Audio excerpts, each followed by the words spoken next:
Good evening to the known world from Atlantia. Once again, I'm Maeve Enan Wee O'Donnell, also called Mizuno Sakame. I'm from the Canton of Falcon Cree and Barony of Notting Quill. Um, I am very excited to be here again this evening to talk to y'all about Temari. If you missed the first video, I would suggest that you go back and watch that. In that video, we do discuss the place of Temari in SCA history. And we also talk about the Dodai Mari, which is the unadorned base that we're going to be using tonight. So I would go ahead, backtrack to that video, just catch up with it so you know we're all on the same page. A couple of housekeeping notes. First off, I have not gotten any questions, comments about the first video. So I imagine everyone's up to speed with that. I'm hoping that tonight we'll be able to also be pretty clear on what's going on. But if you need to contact me, please feel free to reach out on Facebook or instant message, private message me. I'm Shannon Cobb Keys, and I also have Gmail, Damask, Damask Rose, Rose, Temari at Gmail. Or, just drop a comment in the YouTube video and I will receive it and take a look. Some housekeeping. We have a new group on Facebook called Known World Temari. Inviting y'all to please come on, join us. We are talking about history of Temari, trying to share some research resources, anything we can do to make that a little bit easier for folks that have not played with Temari before. So tonight we are going to be talking about doing a simple division.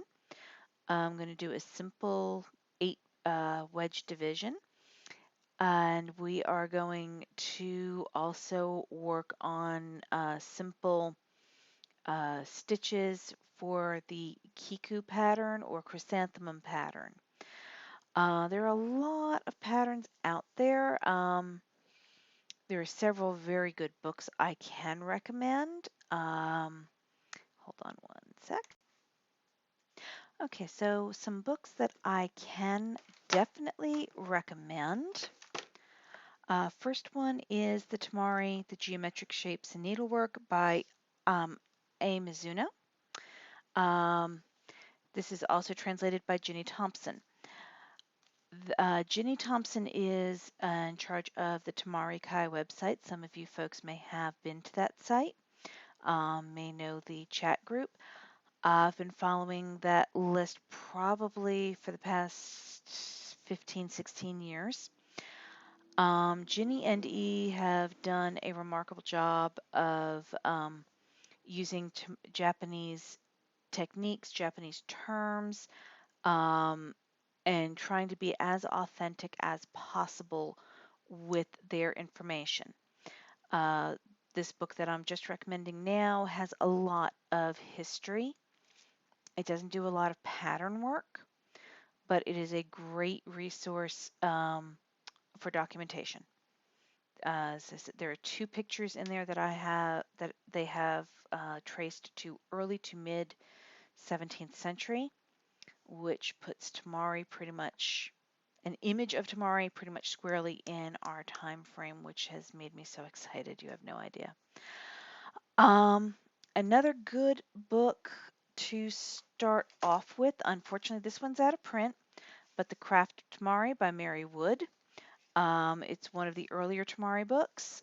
She does a very nice, clear job explaining how Temari works, how the patterns work. I also liked Barb Seuss's Japanese Temari, a colorful spin on an ancient craft. She does show you different patterns, and she divides it up by the division works that she's doing. Another one, and this is probably the last one I'll recommend, Diana Vandervoort, Temari, How to Make Japanese Thread Balls. Diana Vandervoort's one of the earlier authors when it comes to Temari. Her books are very much like the Japanese printed books. They are line drawings, they are not color, slick pages. They're very, very much patterned after the designs that you'll find in the books printed in Japan. I do have two books from Japan that, of course, I can't read because I don't read Japanese.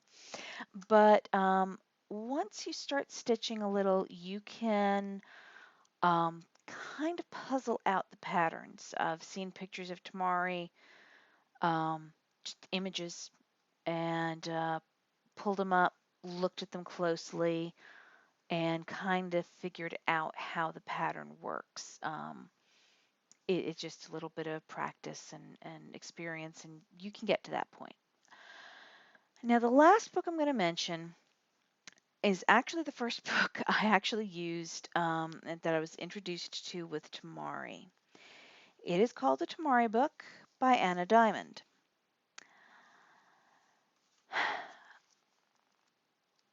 I'm not saying it's a bad book, okay? Let's get that out of the way first. What I am saying is she was not taught Temari in Japan. I believe somebody said, I believe it was said that she was taught in Thailand or Micronesia, uh, but obviously not in Japan. So it's a different tradition. She also uses different terminology than every other book on the market. So again, I'm not saying it's a bad book, okay? I've certainly gotten my money's worth out of it. I've gotten good information from it as far as patterns go. But um, when I started with that book and then moved to other books, I was kind of like, well, what the heck? Why is she calling it this and these people calling it that? And when I saw that more people were using uh, particular terms than Ms. Diamond was using, I kind of realized she was the odd bird out. Again, like I said, I'm not saying it's a bad book. I'm not saying don't get it. I mean, any book that helps increase your knowledge, of course, is good. But I don't recommend it as a first book. Not anymore. So we're going to roll on. Tonight we are going to use a few things, and first off, we need the Dodai Mari. I am sorry for that color. I know it's kind of bright, but I figured it would come up well on the video. You are going to need some sewing needles. I like to have at least two needles or however many needles I'm working with as far as color goes. If I'm using multiple colors, it's just easier having a needle for each color so I can leave everything threaded and not have to swap back and forth between rounds. It just is frustrating sometimes. You're going to have hopefully pearl cotton or embroidery floss. Um, Yes, you can tell by these colors I'm a Clemson fan. Sorry for everybody else that's not. I'm 10 minutes down the road from Clemson, so kind of required in this neck of the woods. You're going to need some color-headed pins. I prefer these smaller color-headed pins as opposed to the large pearl-headed pins. Reason being, the larger pins, the larger pearl heads can get caught on the threads that you're working with. These can too, but it's a little easier to get these unwound from the thread. I also have on here, which you may have noticed, some alphabetical pins. Um, these pins I made myself. These are very good when you are working with Temari that have multiple stitching centers. And we're going to get into that when we talk about the complex 8 division and the complex 10 division.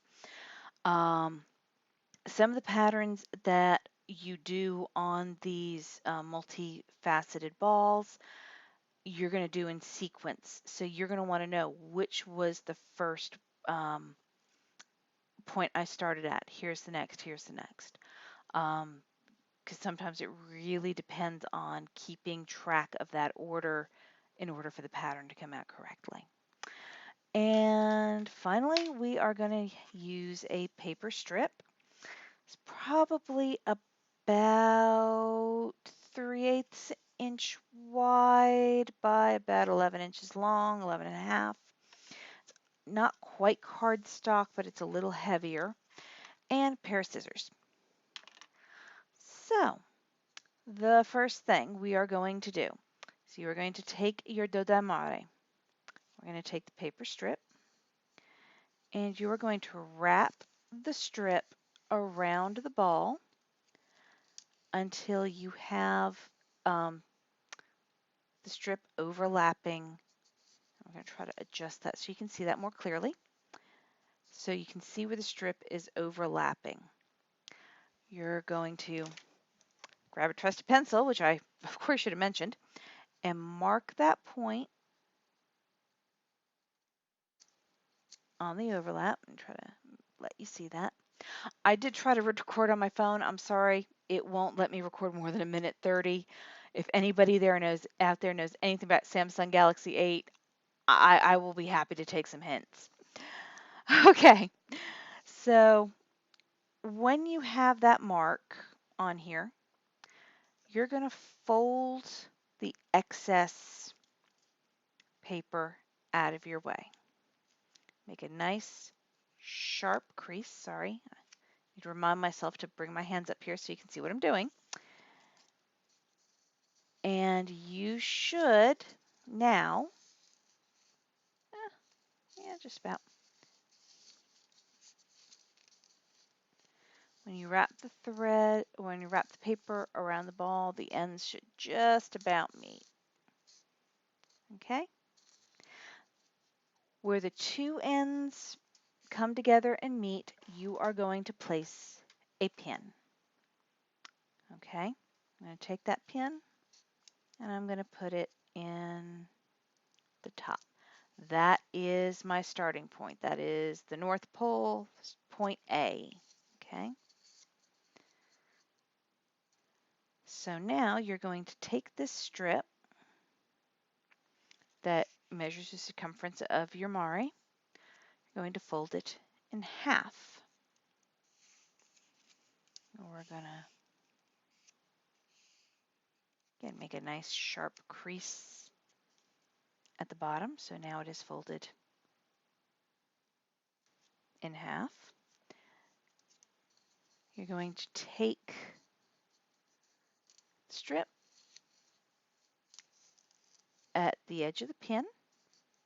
You're going to wrap it around the ball to the other side. We're going to take another pin.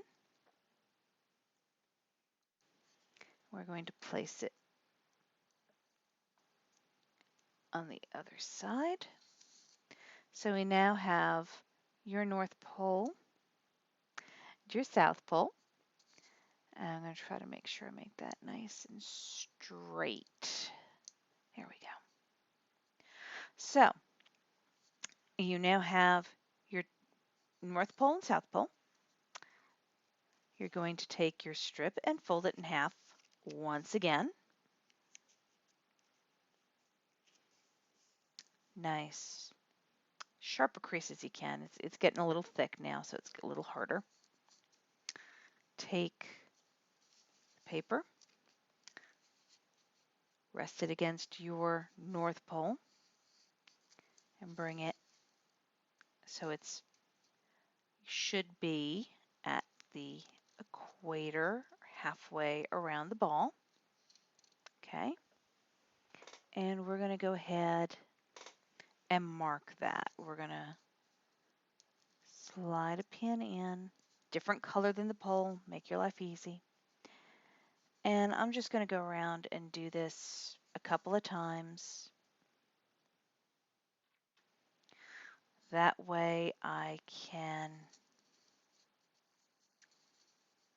put these in the center.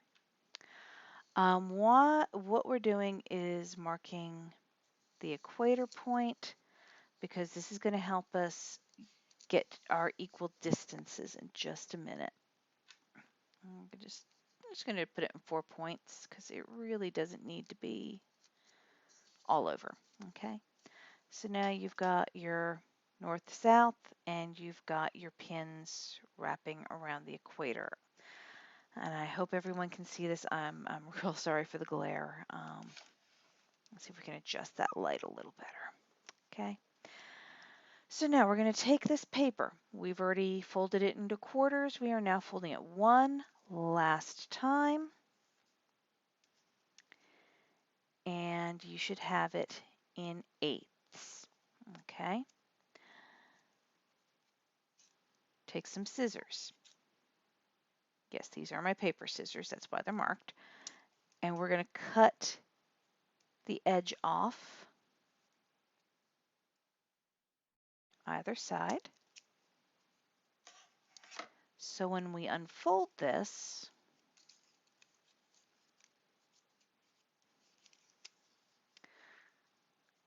we have 8 equidistant points. So the point where the two ends of the paper come together are the first point. 2, 3, 4, 5, 6, 7, 8. Wait. I think I just made an impossibility. 1, 2, 3, 4, 5, 6, 7. That can't be right.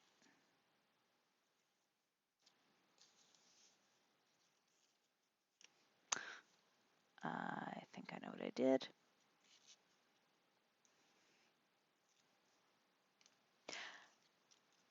I forgot the folded overlap. So yeah, sorry.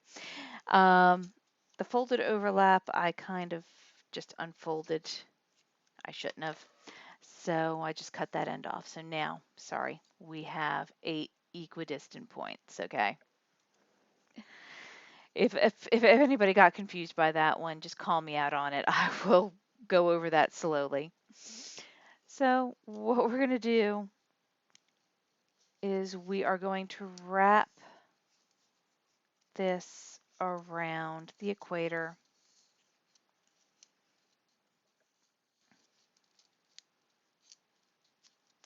Okay, so now you see I don't have that folded over edge, so the two ends come together right there, okay? And we're going to move, a couple of these pins are already in a good spot, so yay. We're going to place the pins. Again, we're going to try to get as close to the camera as we can here.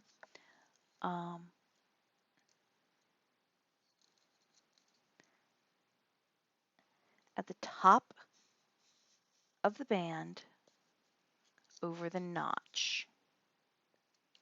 Okay, so we're going to shift this one so you can see this notch right here. I'm going to take this,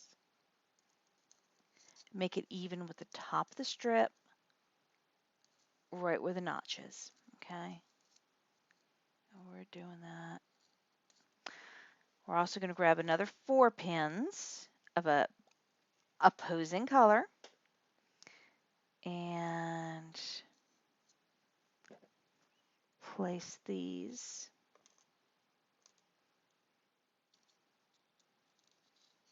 around the Mari. Sorry. This is really why I wanted to do this on the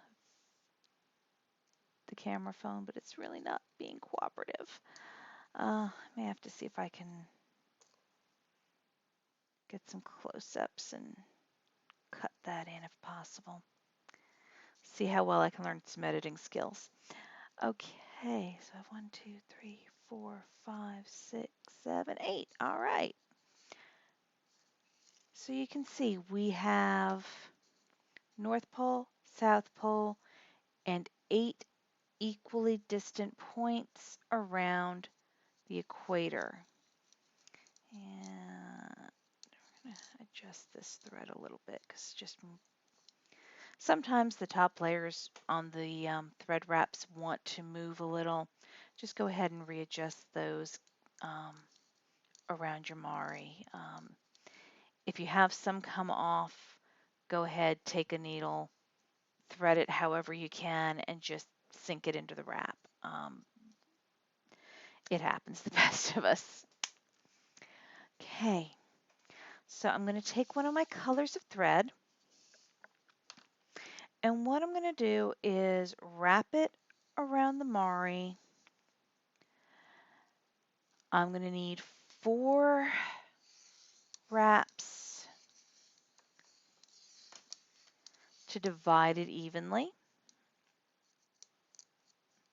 I'm going to need a 5th wrap around for the equator line, and generally do another wrap and a half just so I have some extra thread to play with. Okay, it's better to have too much thread than not enough.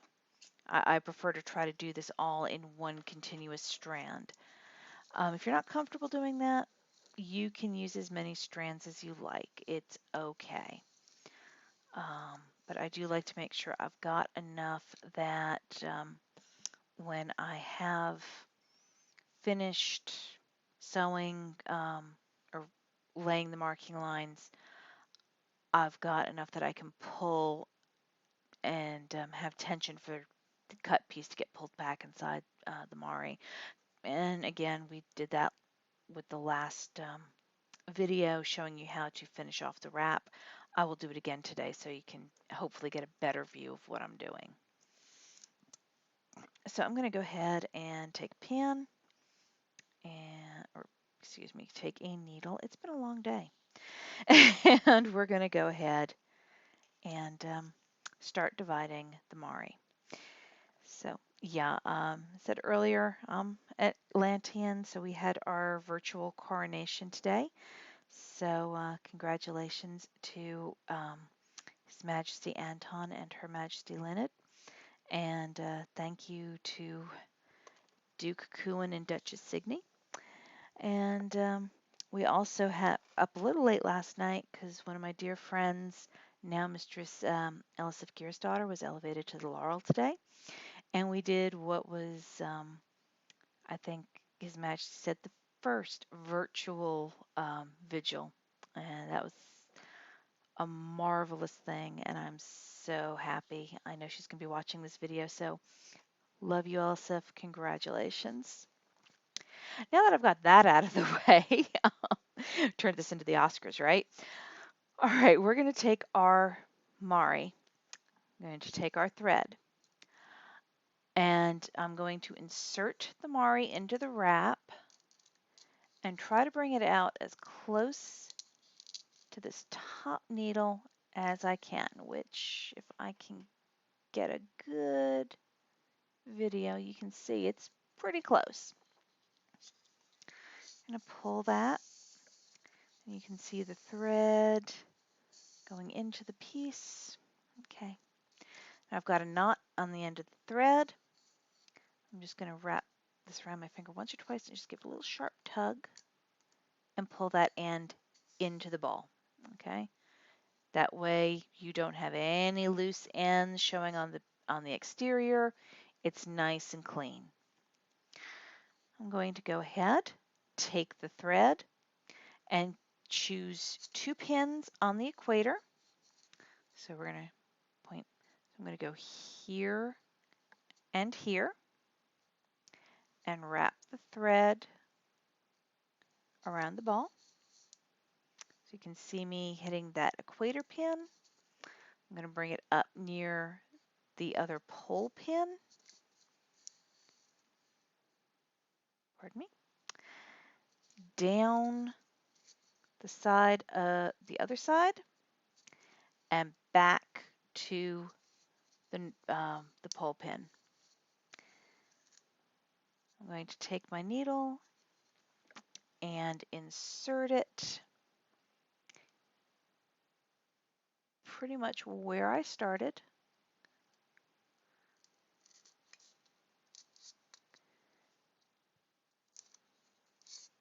And pull that through. So now I have one marking line on the Temari. Okay, we're going to go back and do the same thing again. We're going to go through the wrap, come up as close as we can to that initial pin. I'm going to take that through. We're going to use the next set of pins. And it really doesn't matter. You can,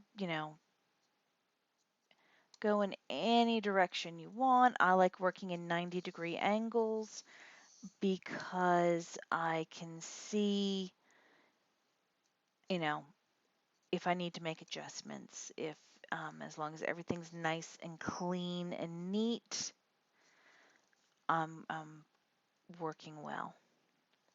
Okay, so I'm going to take another really short, this time I'm going to take a little short stitch, bring it back up next to the pin, just because I can.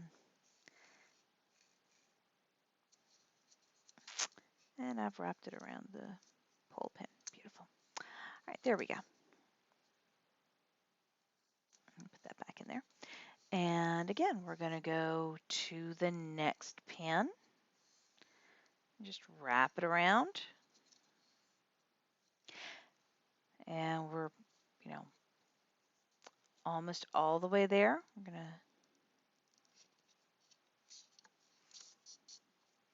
slide that in.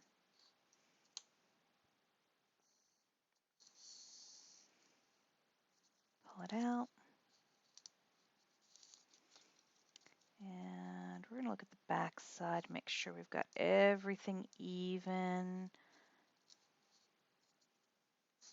We're going to make sure our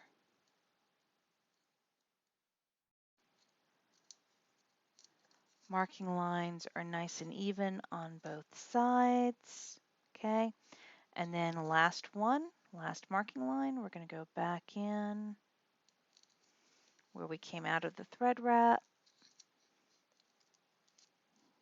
next to the top needle, not top pin, excuse me.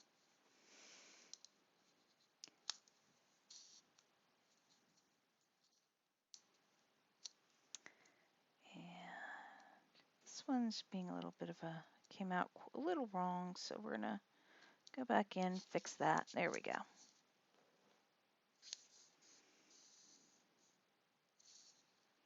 Well, sugar. Excuse me. Just realized as I'm doing this, I kind of went right over the marking line and I didn't want to do that. So we're going to pull that back out. We're going to fix this real quick. So here we are. I'm going to go under that line. Get it out of the way. There we are. And here we go. We're going to go ahead.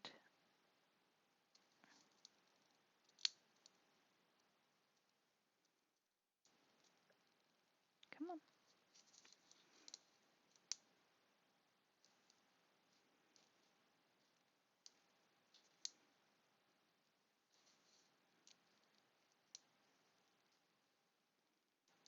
This one's just being a pain, and if I try to shove it through too quickly, I know I'm going to end up with that needle right through my thumb.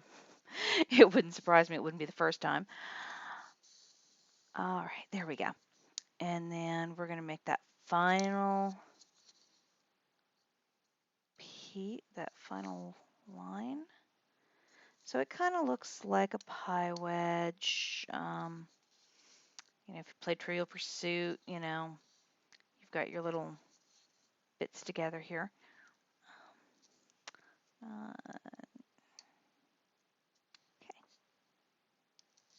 and in we go. Now, to be totally honest tonight, I am working with the styrofoam piece. I'd wrapped this in a class, and I thought the orange would pop on the screen. Again, normally I pretty much work with the Dodai Mari, and I do suggest that for folks since it's kind of hard to get out and get the styrofoam balls. But now we've got our 8 division, so it's nice and divided. I'm going to go through the thread wrap. We're going to take a couple of short stitches and bring this thread down to the equator pins. And again, you want to bring this out as close to a pin as you possibly can. Okay, and we're just going to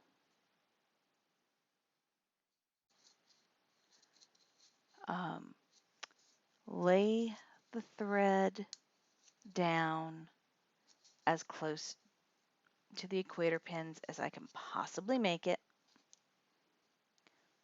We're going to take the needle, insert it back into the Mari,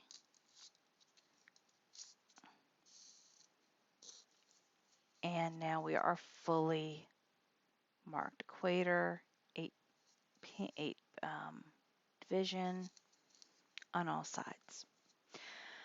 So to end your thread, just go ahead, take a couple of random stitches through the thread wrap. You want to enter wherever your thread exits again, so you're wanting to hide as much of the ends as possible. So, as you can see here, or at least I hope you can, we're pretty much sliding this back in, watching where it's coming out.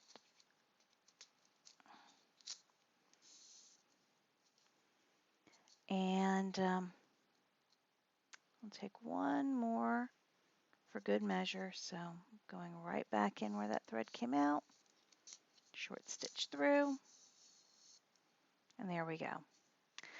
So to finish this and hide the end, we are going to take this thread, we're going to wrap it around your finger nice and tight, pull the thread snug. Actually, I should just do it on this hand because I am right-handed. Pull the thread nice and snug. Take a pair of scissors and cut that thread as close to the base as you can. And as you see, it pulls the thread back into the Mari. Sometimes you may have a little tiny spot, and I think you might be able to see it here. Yeah, right there. Yeah, where it didn't pull all the way through. Just go ahead, take your needle, and just kind of manipulate that top thread wrap to cover it up. So now it's gone. You don't see it. All right. So we're now we are going to mark this for the Kiku, and I'm going to pull the pins out of the equator. So we're going to get that cleared up.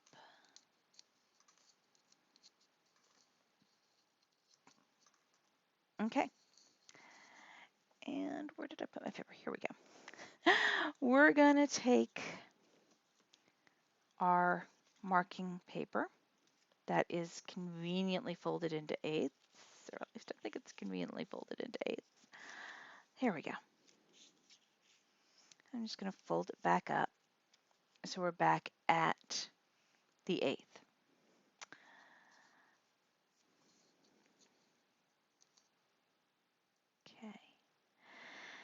Now, with your Mari, you have one pole that is going to pretty much remain static. It is not going to move because this is the side that you started and finished with. Okay, so these threads are pretty much locked in place. They're not going to move. This side is going to shift all over the place because these are just laying on top of the Temari. They are not tacked down in any way.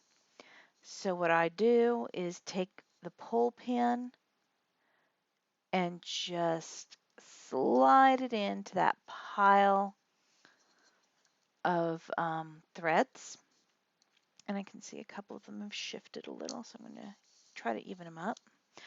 The reason I do that is this is the first side I work.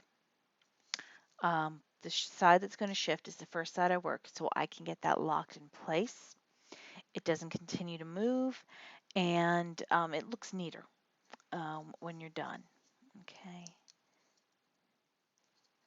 So I've got the threads fairly neatly divided. For some reason, this one thread is just kind of wonky. We'll have to fix it. Now, you can do small tacking stitches on your marking lines. In current parlance, the marking lines are called juwari. That means dividing of the land in Japanese. It refers to preparing the fields for rice planting. It is not a period term. I'm still trying to track down if there is, in fact, a period term for these threads, but that is pretty much the current term in Japanese for these marking lines. So until I find something better or more period, I'm going to go with the juwari. So we have our juwari nice, evenly laid out. We're going to take our little marking strip that we have folded in an eighth. We're going to take this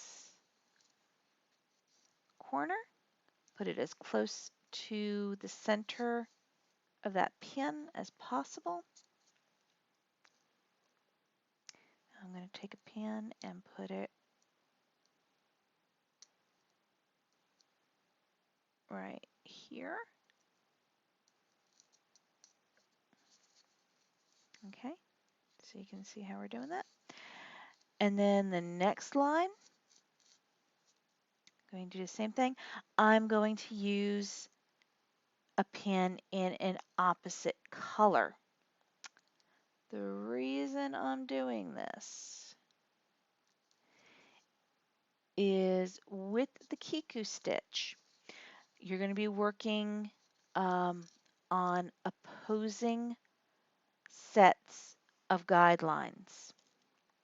So I like to mark each set of 4 jawari in an opposing color so I know, which set of threads am I working on. Sometimes I have worked a monochromatic piece. Uh, it can get a little confusing if you don't remember, okay, this is the first set of guidelines, this is the second set of guidelines. One good way to remember which set of guidelines you worked is what set of threads is sitting on the top, and we'll see that more closely in a little bit. So yeah, we're going to go ahead and we've got just a couple more pins to mark out.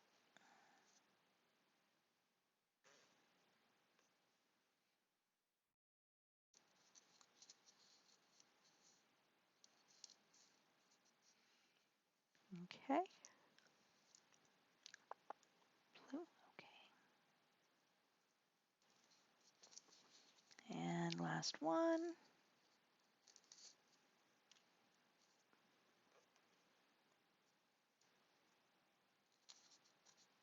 Okay. So now we have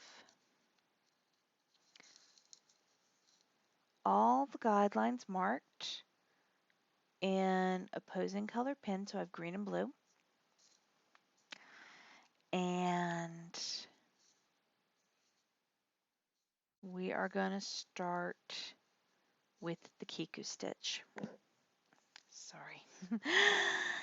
This time of year in South Carolina is the pollen apocalypse, so I am dealing with allergies right now and everything itches. I'm doing my darndest not to scratch and not to touch my face, but it's so hard. I have washed my hands since I've come home tonight, so unless my husband has corona, I should be safe. So we spent all day cleaning everything's. All right, so what we're going to do is we're going to decide which color we're going to work with first. I'm going to go ahead and work with the white if I can figure out where I set down my spindles of color. That would be a good thing. One moment, please. Okay, so I have my white and my purple. You may notice these are wound up on clothespins. Yeah, I like to take the pearl cotton skeins when I get home, try to get them onto something. I've found the clothespins are inexpensive. I can write down the color numbers on there. I'm not sure that's the right color number, but I just grabbed whatever I had. Um, but I can write down the color number from DMC for whatever color I'm working with on the end of the clothespin. If you've ever worked with pearl cotton, you know those skeins are going to tangle at the drop of a hat. So just get it out of the way. Get it out of that skein, wrap it into a ball, wrap it onto a spindle, onto a empty sewing thread spool. Whatever you can work with. It will make your life so much easier. All right, so I'm going to go ahead. This is the leftover from our marking. It's a bit short, so let me go ahead. And I usually work with about a yard at a time. Too much longer and it gets hopelessly tangled in with the and knotted back on itself. I'm just going to thread my needle, little knot on the end. And what I'm going to do is we are going to start right up here at the pole, okay? Probably about 2 to 3 centimeters from the intersections. I eyeball this, I'm going to be honest.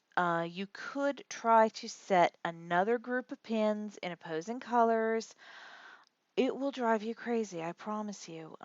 There's not a lot of space at that point for all those pins, that close to the intersection point.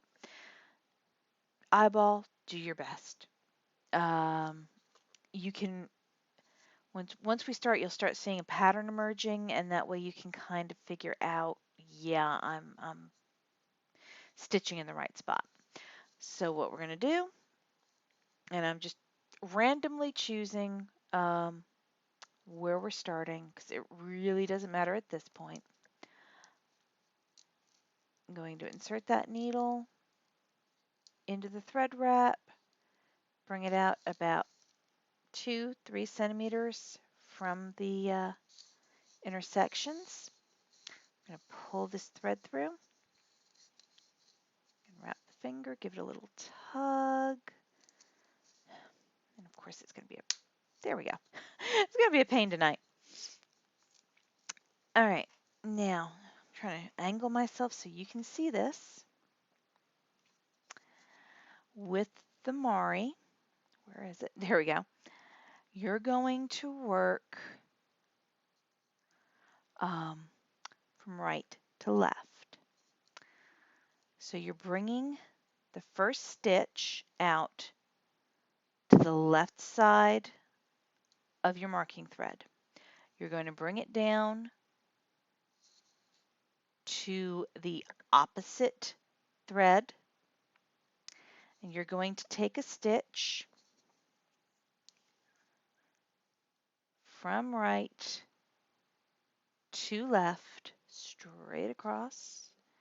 And again, you want to keep this a very tiny stitch.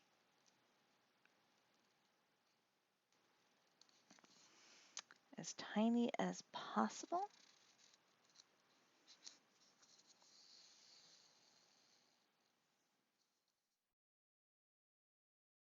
Okay.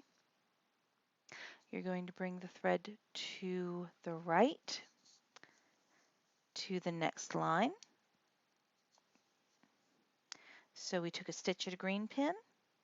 We're going up towards the intersection and the line marked with the blue pin. And we're going from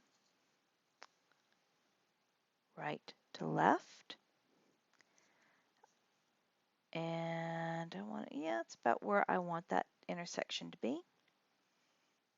So I'm inserting, taking that little tiny stitch right there, slide across, straight across. I'm gonna get this thread untangled from all these marking pins.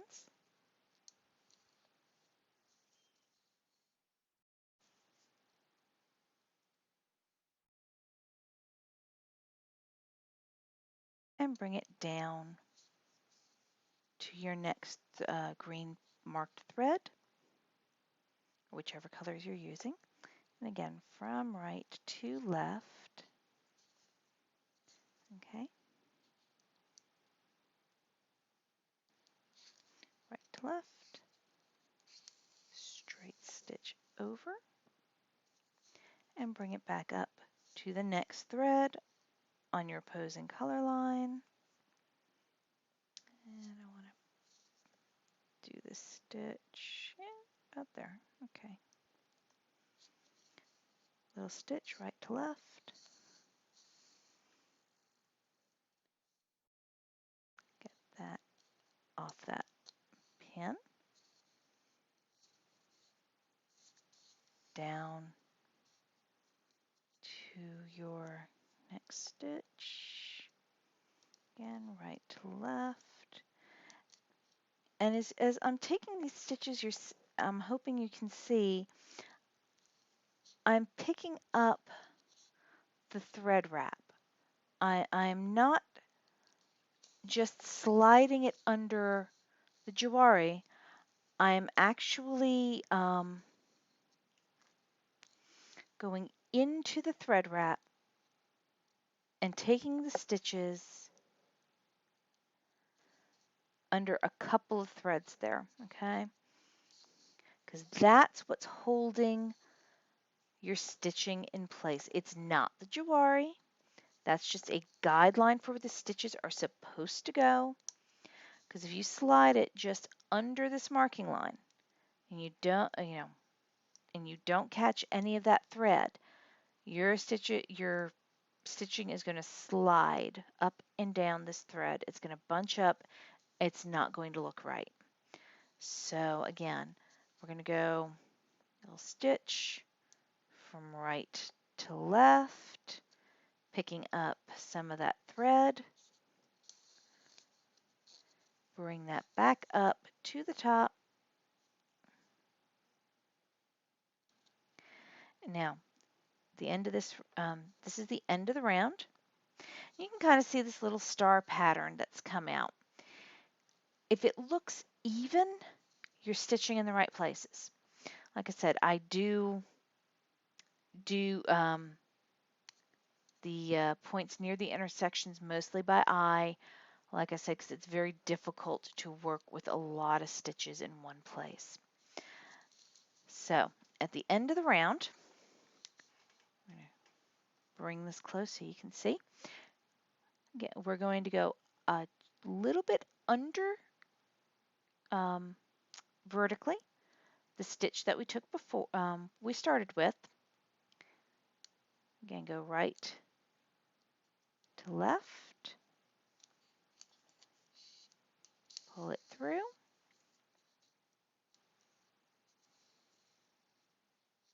nice and tight. And you want to be sure that when you go to start again, there is a little teeny weeny crossing area there, if you can see that. You want to make sure that you've taken the stitch low enough that your next round is going to be under the stitches you just made, okay? Hopefully the way I'm saying it makes sense, because you're going to be going on the next round under, vertically below the stitches that you've already made. Okay, so, but for right now, you're going to leave this alone. You're going to stick your needle, and hold it, okay? Because what we're going to do is we're going to switch to the purple, or the opposite color, whichever one you have, okay? So, again, about a yard or so should work. And let me grab a pen. Yeah, this little magnet thing is handy. I wish I knew where my mom got it, because I would buy a bunch more.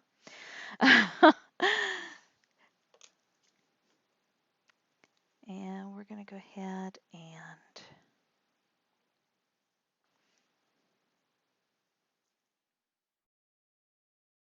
do that knot. Okay, and we're going to do the exact same thing on the next set of guidelines. So this time, instead of starting on at the top, near the intersection on a pin with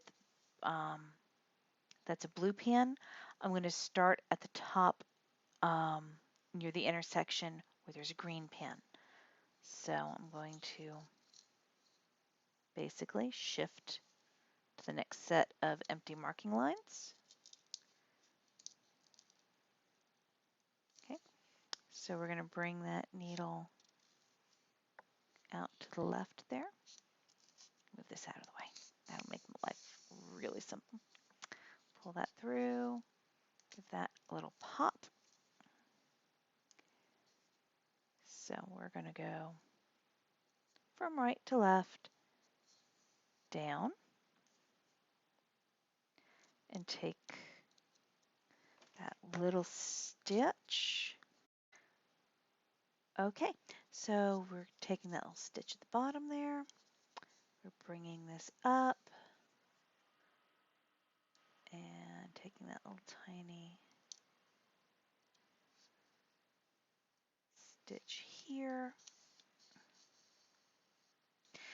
And pretty much you're just going to go around and make the same set of stitches as you did with the white. Getting caught on my needle down there. And so as you can see, and I mentioned earlier, you'll be able to tell which set of lines you stopped on, because you'll be able to see which one's on the top. So as we're stitching, we're kind of interweaving here and there. So right now the purple, first round of purple's on the top of the white. I mean, in early stages, you'll be able to tell easily because you are um, able to see the number of rounds. But as you stitch some more, it's just easier to look and see which layer of thread is the last one that was on the top of the pattern. Now, some patterns do not have um, this kind of weaving layering going on. There are some that are just wrapped threads around the ball. Makes a band pattern. What I mean by that is the layers of thread are wrapped on the surface of the ball. There's no stitching involved, and it ends up looking like you've taken ribbons and wrapped them around the ball, which is very pretty. I have one pattern that kind of looks like Celtic knotwork that really comes out very nicely with the wrapped band pattern. There's also some that you're not doing this zigzag arrangement like you are with Kiku. You are just doing what's called a spindle pattern, where you're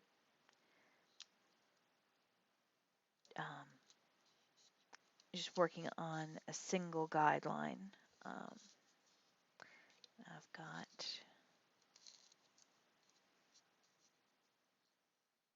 one of those here I can show you.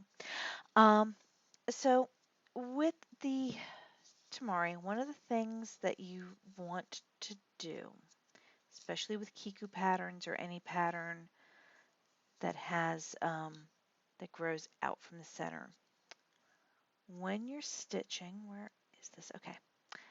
You can see I've got the thread laid over the marking line before I stitch. This is so when I'm laying this next to the thread that I've already stitched, I can tell where do I want to take the next stitch right there. That's been referred to as stretching the points. You are making sure that you are stitching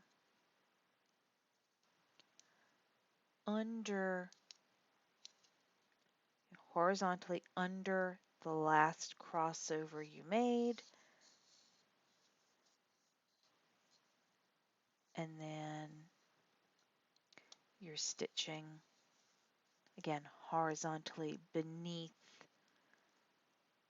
the last point you created. This will help the threads lay neatly. It will keep your threads from bunching up, because if you just take a stitch immediately underneath the one you've just done, what happens is it bunches up here at the stitch point. It doesn't continue to grow outward. It just kind of stays bunched up and stubby, and it doesn't look right. So you want to make sure that you are continually lengthening these points. And again, you want to make sure you're catching the threads underneath so that your stitches stay locked in place. There's no point in making sure you're putting them at a proper distance if they're just going to slide up and bunch up anyway. Okay.